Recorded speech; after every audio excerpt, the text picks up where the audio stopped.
Assalamualaikum warahmatullahi wabarakatuh. Saya di sini akan mempresentasikan tugas jurnal dari kelompok 2 mata kuliah Merchant Learning yang berjudul Prediksi Supermarket Sales dengan Metode Regresi Linier, yang beranggota kelompok dari Ipan Alipudin, Andika Bailaksono, dan saya sendiri, Sepa Rizky Ariandi. Pertama-tama saya di sini akan membacakan abstraknya terlebih dahulu. Penjualan di supermarket dapat dipengaruhi oleh berbagai faktor seperti promosi, musim, dan faktor ekonomi. Dalam upaya untuk memprediksi penjualan supermarket, regresi linier sering digunakan sebagai metode analisis. Penelitian ini bertujuan untuk menggunakan regresi linier untuk memahami hubungan antara variabel ini dan penjualan supermarket. Memprediksi penjualan supermarket berdasarkan variabel yang relevan seperti promosi, musim, harga, dan faktor-faktor lainnya. Dataset yang digunakan dalam penelitian ini mencakup data historis penjualan supermarket bersama dengan informasi tentang promosi yang dilakukan, musim, harga produk, dan variabel-variabel lainnya. Analisis regresi linier dilakukan prediktif yang dapat memberikan wawasan berharga bagi pengelola supermarket. Melalui analisis ini, tujuan utama penelitian ini adalah membangun model prediktif yang dapat diandalkan untuk memperkirakan penjualan supermarket di masa depan berdasarkan faktor-faktor yang teridentifikasi. Terus pendahuluan. Perdagangan retail khususnya di pasar supermarket merupakan elemen vital dalam perekonomian global saat ini. Dinamika yang kompleks dari faktor-faktor yang dipengaruhi penjualan di supermarket seperti perubahan tren konsumen, promosi musim, dan faktor eksternal telah membuat peramalan penjualan menjadi tantangan yang menarik dalam upaya untuk mengoptimalkan operasi dan strategi pemasaran.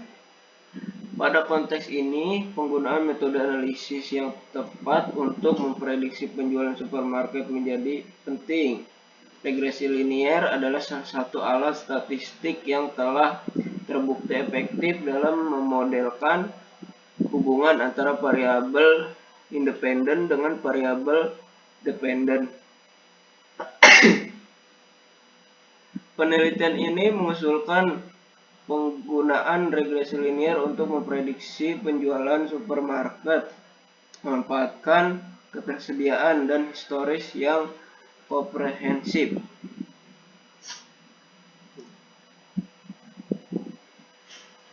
Tujuan dari penelitian ini adalah untuk membangun model prediktif yang andal dengan menggunakan regresi linier, yang dapat membantu manajer supermarket dalam membuat keputusan yang lebih baik terkait strategi promosi, manajemen harga, dan perancangan inventaris guna meningkatkan penjualan serta efisiensi operasional. Selanjutnya akan dibacakan oleh Andika Bailaksono. Adanya dipersilakan. Ya, saya akan melanjutkan presentasi dari Sepa.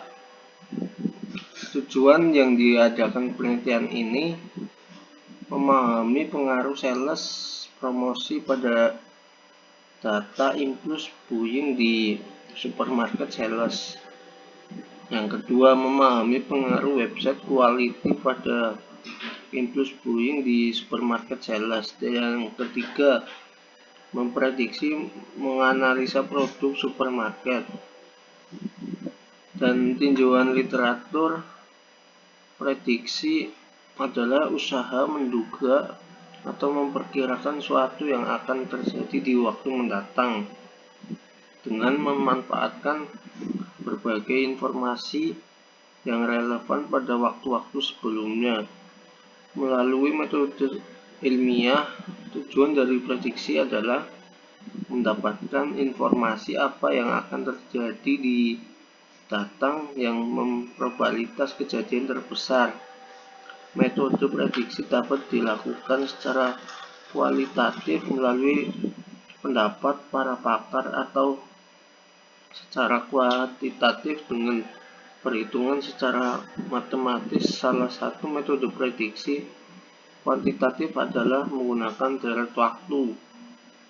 Definisi dari supermarket adalah salah satu bentuk bisnis retail yang menawarkan berbagai macam produk kepada pelanggan mereka. Supermarket lebih mengutamakan menjual barang-barang kebutuhan sehari-hari, dan metode penelitiannya yang digunakan dengan menggunakan metode regresi linear dengan tools pandas. Data yang diambil dari Kaggle, data supermarket sales, menganalisa memprediksi supermarket sales dari beberapa variabel produk supermarket sales.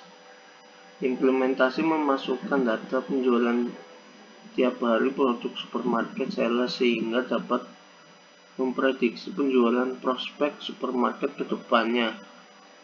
Dan selanjutnya akan mempresentasikan yaitu Ipan Arifudin.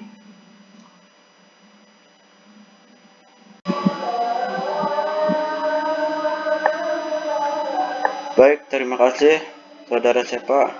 Assalamualaikum warahmatullahi wabarakatuh. Perkenalkan nama saya Ipan Arifudin. Saya akan melanjutkan presentasi hasil dan pembahasan. Yang pertama, data supermarket. Data supermarket ini diambil dari Kaggle. Untuk atributnya seperti innovation age, breadth, quality, customer type, gender, produksi type, quality type sampai ke rating. Nah, untuk kategori produksi apa yang paling populer di supermarket sales itu di sini ada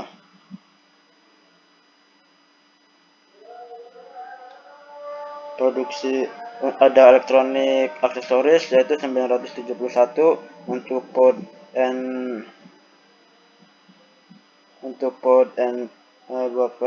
buffer gas 952, support and travel 920, untuk home and weaponry 911, dan untuk fashion aksesoris 902.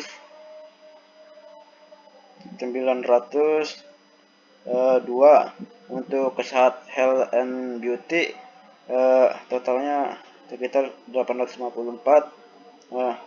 Kemudian grafik batang produk populer di supermarket,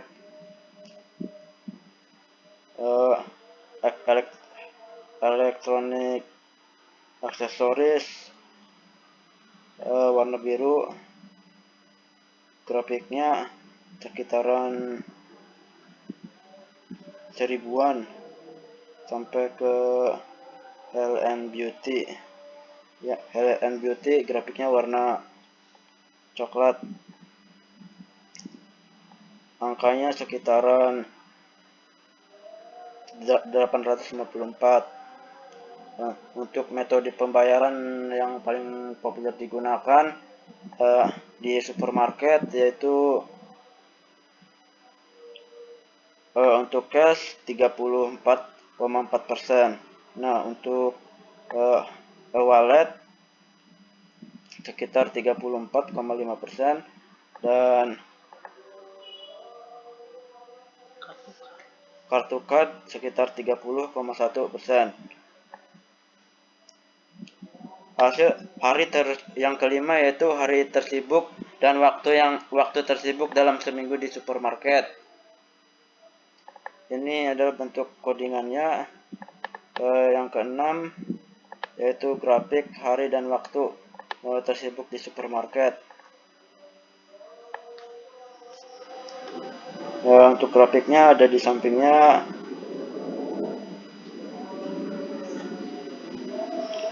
Untuk grafiknya seperti ini.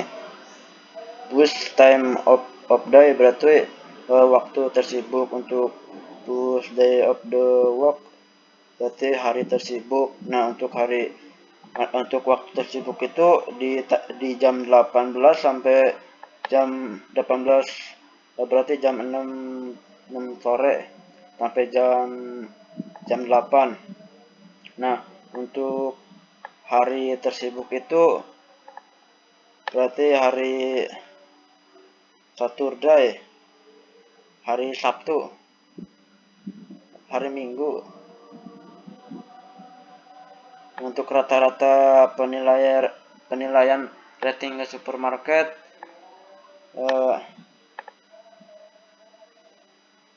untuk rata-rata penilaian rating di supermarket yaitu sekitaran 6 sampai 7%. Untuk kesimpulannya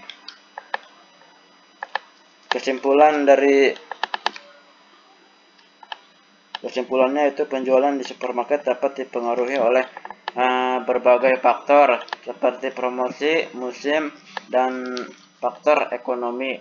Dalam upaya untuk memprediksi penjualan supermarket, regresi linear sering digunakan sebagai metode analisa. Penelitian ini bertujuan untuk menggunakan regresi linear untuk memprediksi penjualan supermarket berdasarkan variabel-variabel yang relevan seperti promosi, musim, harga, dan faktor lainnya.